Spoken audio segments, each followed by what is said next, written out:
Hello. Hello. Day 67. Yes. I wish I had a cool song about it. About day 67. Yes.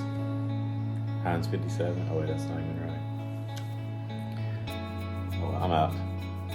So, I was looking at social media earlier today. We're doing a New Day giveaway. We're doing an earring competition. So some of the other ambassadors are doing like a March Madness bracket, like voting thing where people pick earrings and like they make it to a certain round, and then at the end they're going to do a giveaway for the whole month of March. I am doing an earring giveaway on this Friday, a bracelet giveaway next Friday, necklace giveaway the following Friday, and a bag giveaway on the last part of the month. I'm in, so I should wear some earrings. No, I don't wear earrings because I don't know why. You said they hurt your earrings. They hurt. I don't like them. I'm not an earring. I wear bracelets and necklaces. I like the earrings, but Noonday probably sells more earrings than they sell anything else. And then Paige is doing a noonday show I had scheduled for MOPS. Some mothers or preschoolers. The Cape Coral chapter. I told them I would do a fundraiser for them. They're having their big Easter fundraiser tomorrow, and we're also doing the International Women's Day drop where they're selling a product. It's a bracelet tomorrow. So thank you, Paige. It'll probably sell out. Paige is doing the MOPS thing, which will be fun. So, and we're donating our commissions to that. And we go tell them to stop doing whatever it is they're doing. Hey, girls. So, I have on my Verona necklace too, and my pearlescent bracelet. One of my kids likes to keep my watch on. These are the gold bar rings. She likes to take my watch when she takes a shower because sometimes the power goes out. And like we said before, we have a backup generator, so it doesn't take long before the genie guy goes and pushes the button and it kicks on. I think it's a genie guy because it's a different time frame. Like at night, it takes a little bit longer. It's like the genie guy has to wake up. It's not like an exact time frame. But it is.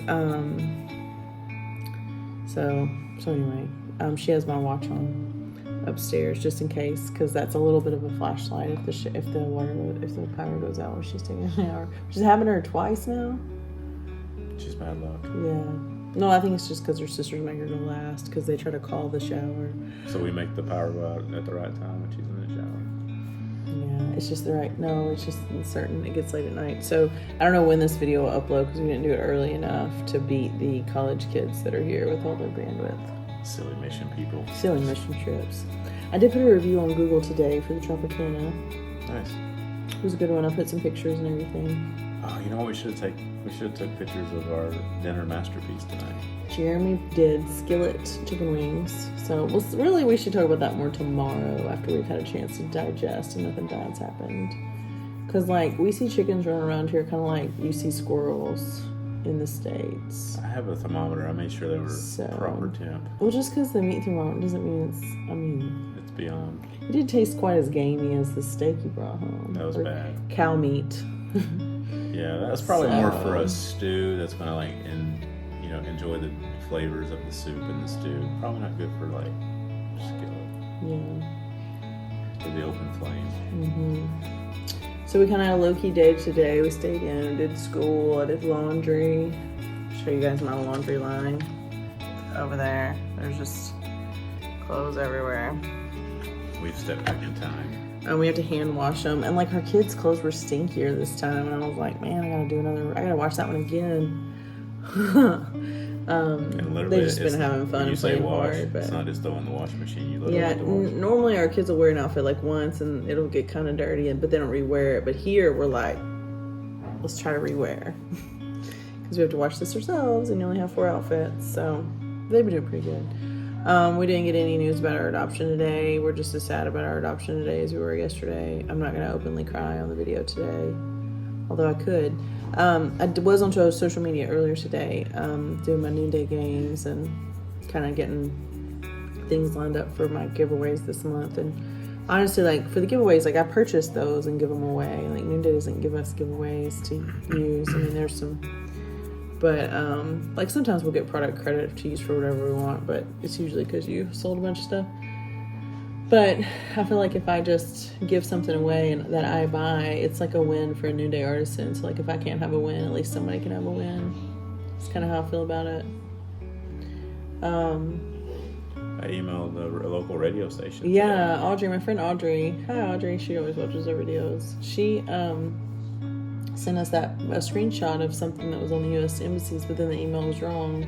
But then Jeremy hunted down another radio station here in Liberia to email to see if they'll pick up our story. Because I was talking about wanting a news outlet. Like, well, if we get a news outlet, because that seems to make things happen. You know, like if you get a news outlet interested, it seems like things all of a sudden, because everybody cares about optics. And so that's why I keep asking on these videos for more help, and maybe one day it'll fall in the right ears or the right idea will pop in. And, you know, and I think that, I think we felt kind of abandoned by, you know, the professional agencies and the government agencies and, you know, even, I don't want to say our friends, our friends are checking on us a lot and we've made new friends too. We feel somewhat abandoned by the powers that are supposed to facilitate these processes. I feel like they're not really doing what they need to do. The police just keeps on delaying releasing a report, and you know, each day we're like, oh, they said they'll be ready by tomorrow, oh, they said next week, or oh, they said this one more thing they gotta do, one more thing they gotta do, to the point where they're just lying to us, it seems, because they haven't accurately reported anything. So one of the adoptive families here has a lawyer. One of the other agencies that's under investigation for different allegations, they have lawyers that are checking on their stuff. I don't know where our agency lawyer is. We haven't heard from them, so we don't know if they just can't be involved or if they're just not good, or if they're good and they're doing something behind the scenes, and later we're going to be like, oh, we're glad you did something. We didn't know you were even... But we do have a lawyer specifically for our agency, apparently. And we don't know who they are. But a lot of the families, a couple of the families have hired lawyers, and I know one of the other families is going to hire another lawyer today to go do some checking, but... I mean, the universal answer would be like, oh, you don't have to be here, but if we weren't here, nothing would happen for sure. But we don't even know for sure that us being here has caused anything to happen, because it's all hearsay.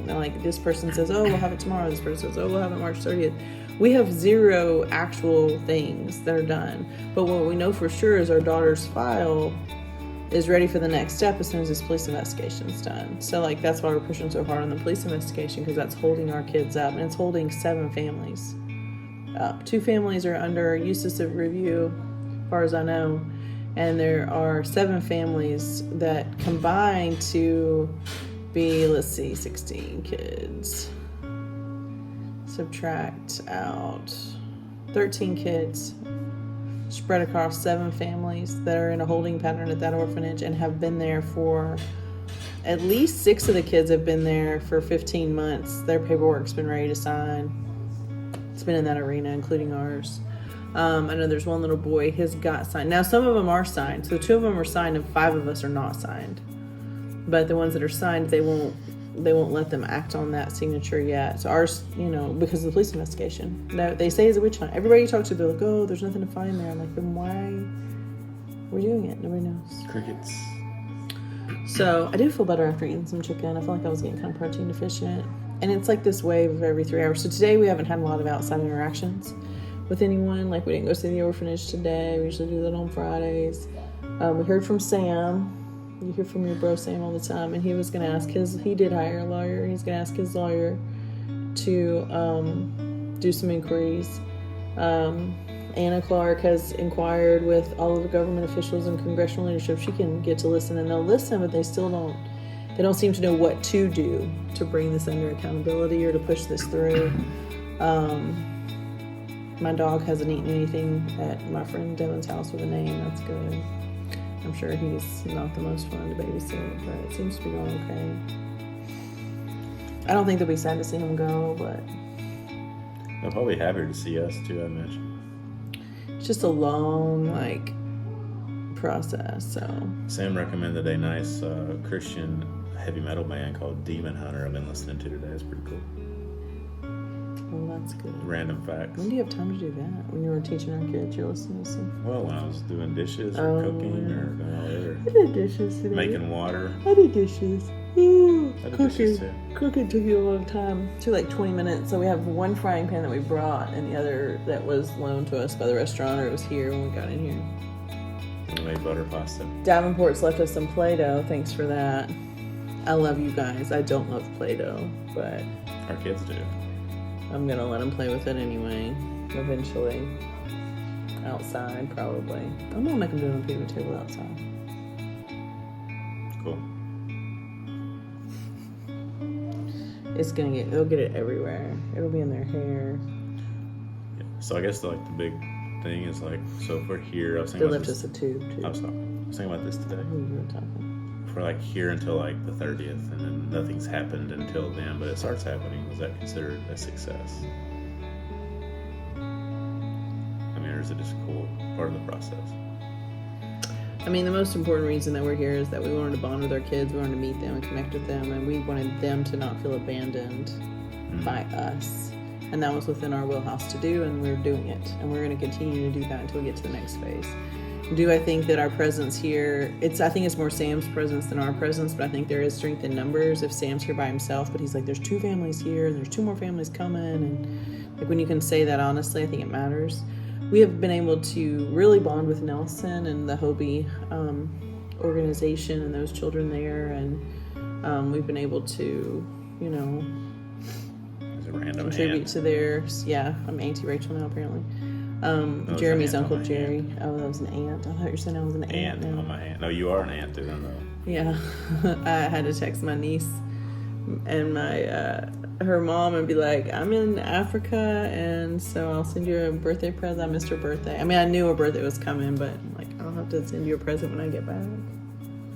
Yeah, I think we've made like a lifelong partnership with Hobie. They're doing such great work. I want to help them long term down the road. And in our drives back and forth to the orphanage, we learn a lot about Liberia and Liberian culture from Nelson, and vice versa. So that's good. But I mean, the main thing, we're here to support our kids. Like, our kids are basically being held hostage in a good place. I mean, you know, obviously when you're able to parent your children independently, the quality of care and enrichment that they receive, like brain development and learning, just becoming people, that happens more obviously when they can leave the orphanage, because right now they just can't. Only to walk to school. Mm-hmm. Yeah, I'm gonna see if I can figure out a way to blur her face and splice in the hopscotch. Man, our oldest Liberian daughter can do some type of like hopscotch thing on the concrete there, and I'm like, she could win like a jump rope competition. Her feet are so fast when she's playing this game, just barefooted on like this like concrete tile pavilion. She did it probably 4 times. She got to 100 twice. It's like this hopscotch counting game.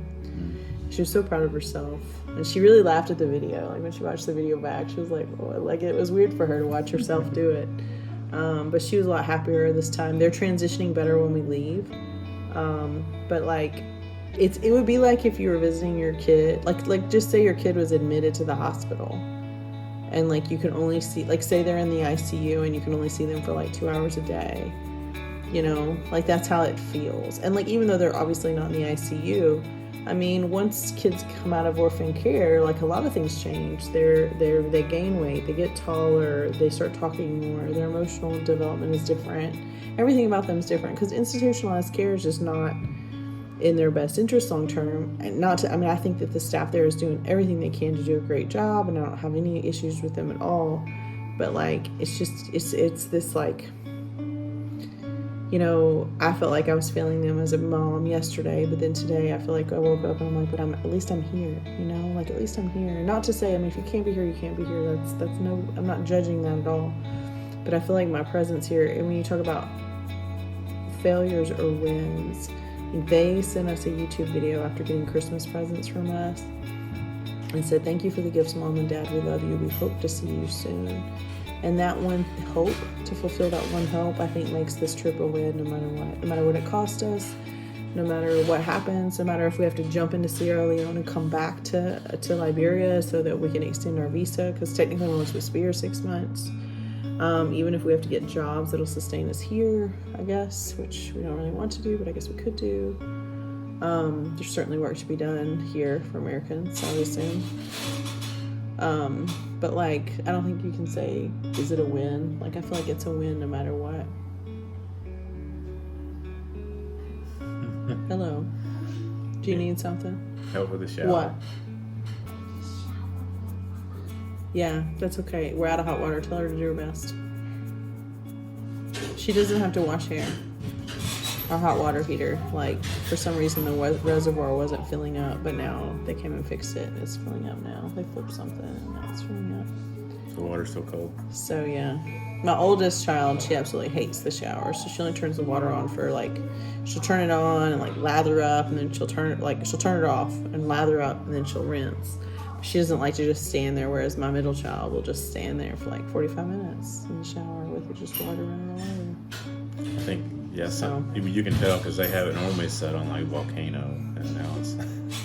Yeah, I probably drained it doing dishes. I did a lot of dishes today because it's between us and the ants, the battle. Oh man, the ants! I gotta buy some ant traps or something. They brought me some spray today, and I'm like, I don't want to just like spray everywhere. It smells horrible. Yeah, it's probably like neurotoxic. Yeah.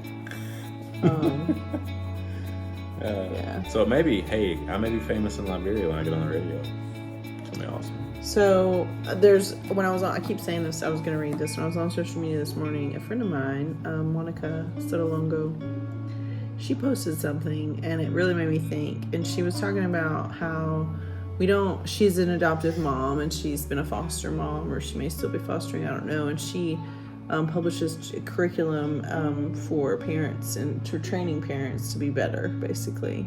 And she's got a lot of different ministries going, I'm sure, but she's a friend of mine that I met through my friend Audrey.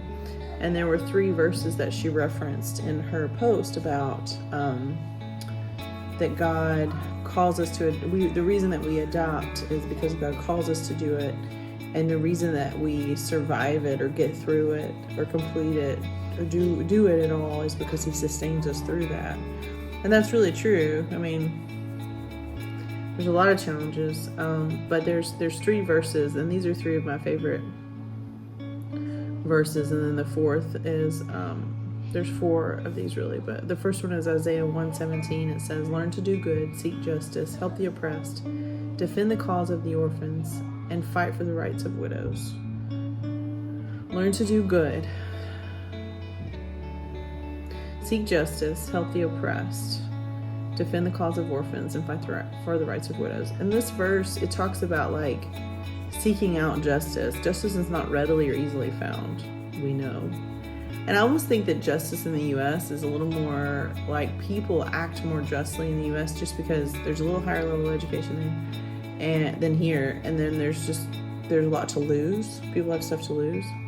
But when it says help the oppressed, defend the cause of orphans, that's not like just take food to the orphans. It's like defend them. Like you're gonna really have to like battle hard, and then fight. The word fight is a pretty aggressive word for the rights of widows. So like biblical references are assuming that this is gonna be difficult. So like we're not surprised that this is difficult. I think the thing that bothers me the most is that it's right now the difficulty is for no reason. Like where we're like, is there corruption here? Is that why it's taking so long? Like are they waiting for a handout? Are they actually doing their job? Or is their job so overwhelming that they can't do it? Maybe there is something to find. Like there's just no clear-cut reason as to why we're having to wait needlessly. Like if there was some civil unrest and our country was at war with this kind, I mean, there could be other reasons we'd be like, oh, that's understandable, but it's just kind of like, I don't know. Psalm 68:5 says, "Father to the fatherless, defender of widows, this is God, whose dwelling is holy." So that God wants to himself be the defender of widows and the father to fatherless or orphans. And then James 1:27, pure and genuine religion in the sight of God the Father means caring for orphans and widows in their distress and refusing to let the world corrupt you. And that's just like, I really like that verse because I think we all want something pure and genuine that's not complicated. But let me just say that when you say pure and genuine religion in the sight of God the Father means caring for orphans and widows in their distress and refusing to let the world corrupt you, I wish that statement was as easy as it sounds, but caring for widows and orphans in their distress and refusing to let the world corrupt you is impossibly, like it is not impossible, but it is extremely difficult. And so I guess like at the end of that,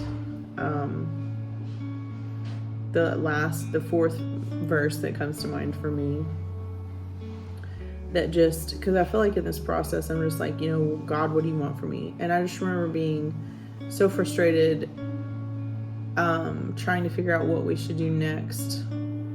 at the crossroads of parenting when our children that we've had the privilege to parent since birth are like, we're not fostering anymore.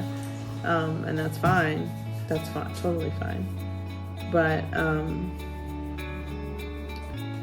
hey, the power went out. You're okay, baby.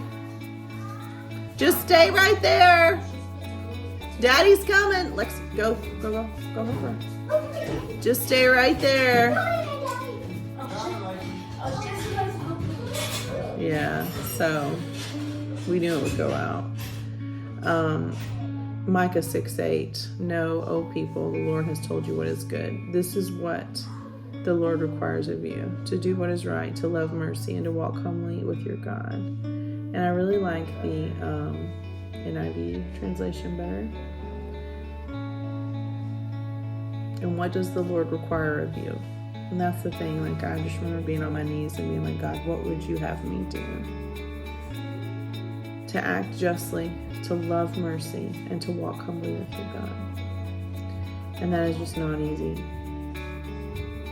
So, alright, so Jeremy's abandoned me. I'm down here in the dark, but I think I'm going to end day 67 right there. What does the Lord require of you? To act justly, to love mercy, and to walk humbly with your God. And I'm doing my best. I'm doing my best to do that from Africa in the dark as I try to refer to biblical principles to get through today. Bye, guys.